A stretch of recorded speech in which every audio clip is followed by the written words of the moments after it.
Macroeconomics is a branch of economics dealing with the performance, structure, behavior, and decision-making of an economy as a whole rather than individual markets. This includes national, regional, and global economies. The word macroeconomic was used to first-time university professor Ragnarch. Along with microeconomics, macroeconomics is one of the two most general fields in economics. Macroeconomists study aggregated indicators such as GDP, unemployment rates, national income, price indices, and the interrelations among the different sectors of the economy to better understand how the whole economy functions. Macroeconomists develop models that explain the relationship between such factors as national income, output, consumption, unemployment, inflation, savings, investment, international trade and international finance. In contrast, microeconomics is primarily focused on the actions of individual agents, such as firms and consumers, and how their behavior determines prices and quantities in specific markets. While macroeconomics is a broad field of study, there are two areas of research that are emblematic of the discipline: the attempt to understand the causes and consequences of short-run fluctuations in national income, the business cycle, and the attempt to understand the determinants of long-run economic growth increases in national income. Macroeconomic models and their forecasts are used by governments to assist in the development and evaluation of economic policy. Macroeconomics encompasses a variety of concepts and variables, but there are three central topics for macroeconomic research. Macroeconomic theories usually relate the phenomena of output, unemployment, and inflation. Outside of macroeconomic theory, these topics are also important to all economic agents including workers, consumers, and producers. National output is the total amount of everything a country produces in a given period of time. Everything that is produced and sold generates an equal amount of income. Therefore, output and income are usually considered equivalent and the two terms are often used interchangeably. Output can be measured as total income, or it can be viewed from the production side and measured as the total value of final goods and services or the sum of all value added in the economy. Macroeconomic output is usually measured by gross domestic product, GDP, or one of the other national accounts. Economists interested in long-run increases in output study economic growth, advances in technology, accumulation of machinery and other capital, and better education and human capital all lead to increased economic output over time. However, output does not always increase consistently. Business cycles can cause short-term drops in output called recessions. Economists look for macroeconomic policies that prevent economies from slipping into recessions and that lead to faster long-term growth. The amount of unemployment in an economy is measured by the unemployment rate, that is the percentage of workers without jobs in the labor force. The unemployment rate in the labor force only includes workers actively looking for jobs. People who are retired, pursuing education, or discouraged from seeking work by a lack of job prospects are excluded. Unemployment can be generally broken down into several types that are related to different causes. Classical unemployment theory suggests that unemployment occurs when wages are too high for employers to be willing to hire more workers. Other more modern economic theories suggest that increased wages actually decrease unemployment by creating more consumer demand. According to these more recent theories, unemployment results from reduced demand for the goods and services produced through labor and suggest that only in markets where profit margins are very low, and in which the market will not bear a price increase of product or service, will higher wages result in unemployment. Consistent with classical unemployment theory, frictional unemployment occurs when appropriate job vacancies exist for a worker, but the length of time needed to search for and find the job leads to a period of unemployment. Structural unemployment covers a variety of possible causes of unemployment including a mismatch between workers' skills and the skills required for open jobs. Large amounts of structural unemployment can occur when an economy is transitioning. Industries and workers find their previous set of skills are no longer in demand. Structural unemployment is similar to frictional unemployment, as both reflect the problem of matching workers with job vacancies. But structural unemployment also covers the time needed to acquire new skills in addition to the short-term search process. While some types of unemployment may occur regardless of the condition of the economy, cyclical unemployment occurs when growth stagnates. Okun's law represents the empirical relationship between unemployment and economic growth. The original version of Okun's law states that a 3% increase in output would lead to a 1% decrease in unemployment. A general price increase across the entire economy is called inflation. When prices decrease, there is deflation. Economists measure these changes in prices with price indexes. Inflation can occur when an economy becomes overheated and grows too quickly. Similarly, a declining economy can lead to deflation. Central bankers, who manage a country's money supply, try to avoid changes in price level by using monetary policy. Raising interest rates or reducing the supply of money in an economy will reduce inflation. Inflation can lead to increased uncertainty and other negative consequences. Deflation can lower economic output. Central bankers try to stabilize prices to protect economies from the negative consequences of price changes. Changes in price level may be the result of several factors. The quantity theory of money holds that changes in price level are directly related to changes in the money supply. Most economists believe that this relationship explains long-run changes in the price level. Short-run fluctuations may also be related to monetary factors, but changes in aggregate demand and aggregate supply can also influence price level. For example, a decrease in demand due to a recession can lead to lower price levels and deflation. A negative supply shock, such as an oil crisis, lowers aggregate supply and can cause inflation. The ADAS model has become the standard textbook model for explaining the macroeconomy. This model shows the price level and level of real output given the equilibrium in aggregate demand and aggregate supply. The aggregate demand curve's downward slope means that more output is demanded at lower price levels. The downward slope is the result of three effects: the PIGU or real balance effect, which states that as real prices fall, real wealth increases, resulting in higher consumer demand of goods; the Keynes or interest rate effect, which states that as prices fall, the demand for money decreases, causing interest rates to decline and borrowing for investment and consumption to increase; and the net export effect, which states that as prices rise, domestic goods become comparatively more expensive to foreign consumers, leading to a decline in exports. In the conventional Keynesian use of the AS-AD model, the aggregate supply curve is horizontal at low levels of output and becomes inelastic near the point of potential output, which corresponds with full employment. 11. Since the economy cannot produce beyond the potential output, any AD expansion will lead to higher price levels instead of higher output. The AD-AS diagram can model a variety of macroeconomic phenomena, including inflation.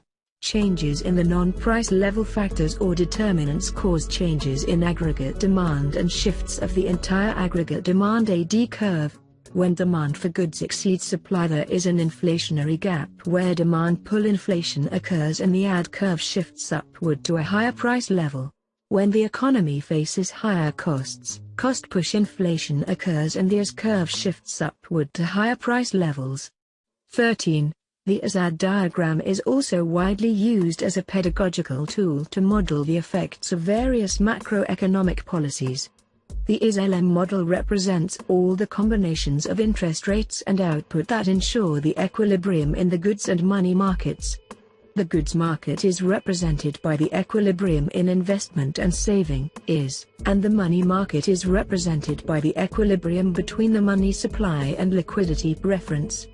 The IS curve consists of the points where investment, given the interest rate, is equal to savings, given output.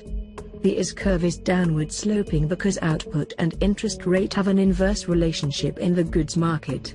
As output increases, more money is saved, which means interest rates must be lowered to spur enough investment to match savings. The LM curve is upward sloping because interest rate and output have a positive relationship in the money market. As output increases, the demand for money increases, resulting in a rise in interest rate. The IS/LM model is often used to demonstrate the effects of monetary and fiscal policy. Textbooks frequently use the IS/LM model, but it does not feature the complexities of most modern macroeconomic models. Nevertheless, these models still feature similar relationships to those in IS/LM. The neoclassical growth model of Robert Solow has become a common textbook model for explaining economic growth in the long run. The model begins with a production function where national output is the product of two inputs, capital and labor. The Solow model assumes that labor and capital are used at constant rates without the fluctuations in unemployment and capital utilization commonly seen in business cycles. An increase in output, or economic growth, can only occur because of an increase in the capital stock, a larger population, or technological advancements that lead to higher productivity, total factor productivity. An increase in the savings rate leads to a temporary increase as the economy creates more capital, which adds to output. However, eventually the depreciation rate will limit the expansion of capital, savings will be used up replacing depreciated capital, and no savings will remain to pay for an additional expansion in capital. Solow's model suggests that economic growth in terms of output per capita depends solely on technological advances that enhance productivity. In the 1980s and 1990s, endogenous growth theory arose to challenge neoclassical growth theory. This group of models explains economic growth through other factors, such as increasing returns to scale for capital and learning by doing, that are endogenously determined instead of the exogenous technological improvement used to explain growth in Solow's model. Macroeconomic policy is usually implemented through two sets of tools, fiscal and monetary policy. Both forms of policy are used to stabilize the economy, which can mean boosting the economy to the level of GDP consistent with full employment. Macroeconomic policy focuses on limiting the effects of the business cycle to achieve the economic goals of price stability, full employment, and growth. Central banks implement monetary policy by controlling the money supply through several mechanisms. Typically, central banks take action by issuing money to buy bonds or other assets, which boosts the supply of money and lowers interest rates. Or, in the case of contractionary monetary policy, banks sell bonds and take money out of circulation. Usually policy is not implemented by directly targeting the supply of money. Central banks continuously shift the money supply to maintain a targeted fixed interest rate. Some of them allow the interest rate to fluctuate and focus on targeting inflation rates instead. Central banks generally try to achieve high output without letting loose monetary policy that create large amounts of inflation. Conventional monetary policy can be ineffective in situations such as a liquidity trap. When interest rates and inflation are near zero, the central bank cannot loosen monetary policy through conventional means. Central banks can use unconventional monetary policy such as quantitative easing to help increase output. Instead of buying government bonds, central banks can implement quantitative easing by buying not only government bonds, but also other assets such as corporate bonds, stocks, and other securities. This allows lower interest rates for a broader class of assets beyond government bonds. In another example of unconventional monetary policy, the United States Federal Reserve recently made an attempt at such a policy with Operation Twist. Unable to lower current interest rates, the Federal Reserve lowered long-term interest rates by buying long-term bonds and selling short-term bonds to create a flat-yield. Fiscal policy is the use of government's revenue and expenditure as instruments to influence the economy. Examples of such tools are expenditure, taxes, debt. For example, if the economy is producing less than potential output, government spending can be used to employ idle resources and boost output. Government spending does not have to make up for the entire output gap. There is a multiplier effect that boosts the impact of government spending. For instance, when the government pays for a bridge, the project not only adds the value of the bridge to output, but also allows the bridge workers to increase their consumption and investment, which helps to close the output gap. The effects of fiscal policy can be limited by crowding out.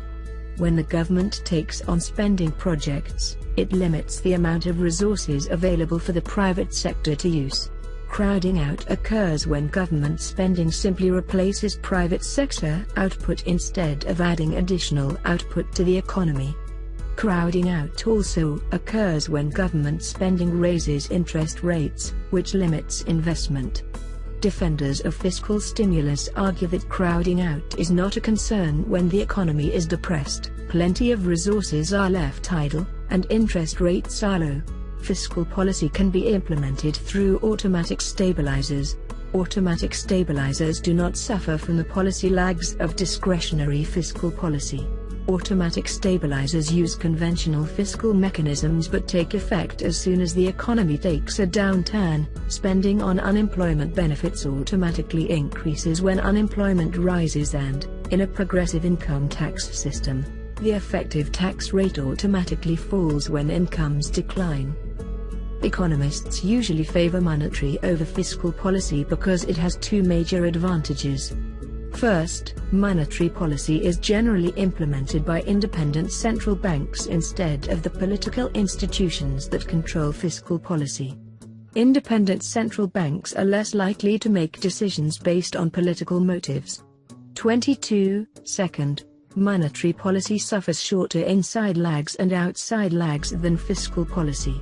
Central banks can quickly make and implement decisions while discretionary fiscal policy may take time to pass and even longer to carry out. Macroeconomics, at least in its modern form, began with the publication of John Maynard Keynes's general theory of employment, interest, and money. When the Great Depression struck, classical economists had difficulty explaining how goods could go unsold and workers could be left unemployed. In classical theory, prices and wages would drop until the market cleared, and all goods and labor were sold. Keynes offered a new theory of economics that explained why markets might not clear, which would evolve, later in the 20th century, into a group of macroeconomic schools of thought known as Keynesian economics, also called Keynesianism or Keynesian theory. In Keynes's theory, the quantity theory broke down because people and businesses tend to hold onto their cash in tough economic times, a phenomenon he described in terms of liquidity preferences. Keynes also explained how the multiplier effect would magnify a small decrease in consumption or investment and cause declines throughout the economy. Keynes also noted the role uncertainty and animal spirits can play in the economy. The generation following Keynes combined the macroeconomics of the general theory with neoclassical microeconomics to create the neoclassical synthesis. By the 1950s, most economists had accepted the synthesis view of the macroeconomy. Economists like Paul Samuelson, Franco Modigliani, James Tobin, and Robert Solow developed formal Keynesian models and contributed formal theories of consumption, investment, and money demand that fleshed out the Keynesian framework. Milton Friedman updated the quantity theory of money to include a role for money demand. He argued that the role of money in the economy was sufficient to explain the Great Depression, and that aggregate demand-oriented explanations were not necessary. Friedman also argued that monetary policy was more effective than fiscal policy. However, Friedman doubted the government's ability to fine-tune the economy with monetary policy. He generally favored a policy of steady growth in money supply instead of frequent intervention. Friedman also challenged the Phillips curve relationship between inflation and unemployment. Friedman and Edmund Phelps, who was not a monetarist, proposed an augmented version of the Phillips curve that excluded the possibility of a stable, long-run trade-off between inflation and unemployment. When the oil shocks of the 1970s created a high unemployment and high inflation, Friedman and Phelps were vindicated. Monetarism was particularly influential in the early 1980s. Monetarism fell out of favor when central banks found it difficult to target money supply instead of interest rates as monetarists recommended. Monetarism also became politically unpopular when the central banks created recessions in order to slow inflation. New classical macroeconomics further challenged the Keynesian school. A central development in new classical thought came when Robert Lucas introduced rational expectations to macroeconomics. Prior to Lucas, economists had generally used adaptive expectations where agents were assumed to look at the recent past to make expectations about the future. Under rational expectations, agents are assumed to be more sophisticated. A consumer will not simply assume a 2% inflation rate just because that has been the average the past few years. She will look at current monetary policy and economic conditions to make an informed forecast. When new classical economists introduced rational expectations into their models, they showed that monetary policy could only have a limited impact. Lucas also made an influential critique of Keynesian empirical models. He argued that forecasting models based on empirical relationships would keep producing the same predictions even as the underlying model generating the data changed. He advocated models based on fundamental economic theory that would, in principle, be structurally accurate as economies changed. Following Lucas's critique, new classical economists, led by Edward C. Prescott and Finn E. Kydland, created real business cycle (RBC) models of the macroeconomy. RBC models were created by combining fundamental equations from neoclassical microeconomics. In order to generate macroeconomic fluctuations, RBC models explained recessions and unemployment with changes in technology instead of changes in the markets for goods or money. Critics of RBC models argue that money clearly plays an important role in the economy, and the idea that technological regress can explain recent recessions is implausible. However, technological shocks are only the more prominent of a myriad of possible shocks to the system that can be modeled. Despite questions about the theory behind RBC models, they have clearly been influential in economic methodology. New Keynesian economists responded to the new classical school by adopting rational expectations and focusing on developing micro-founded models that are immune to the Lucas critique. Stanley Fischer and John B. Taylor produced early work in this area by showing that monetary policy could be effective even in models with rational expectations when contracts locked in wages for workers. Other new Keynesian economists expanded on this work and demonstrated other cases where inflexible prices and wages led to monetary and fiscal policy having real effects. Like classical models, new classical models had assumed that prices would be able to adjust perfectly and monetary policy would only lead to price changes. New Keynesian models investigated sources of sticky prices and wages due to imperfect competition, which would not adjust, allowing monetary policy to impact quantities instead of prices. By the late 1990s, economists had reached a rough consensus. The nominal rigidity of new Keynesian theory was combined with rational expectations and the RBC methodology to produce dynamic stochastic general equilibrium (DSGE) models. The fusion of elements from different schools of thought has been dubbed the new neoclassical synthesis. These models are now used by many central banks and are a core part of contemporary macroeconomics. New Keynesian economics, which developed partly in response to new classical economics, strives to provide microeconomic foundations to Keynesian economics by showing how imperfect markets can justify demand management. Thanks for watching. Please subscribe.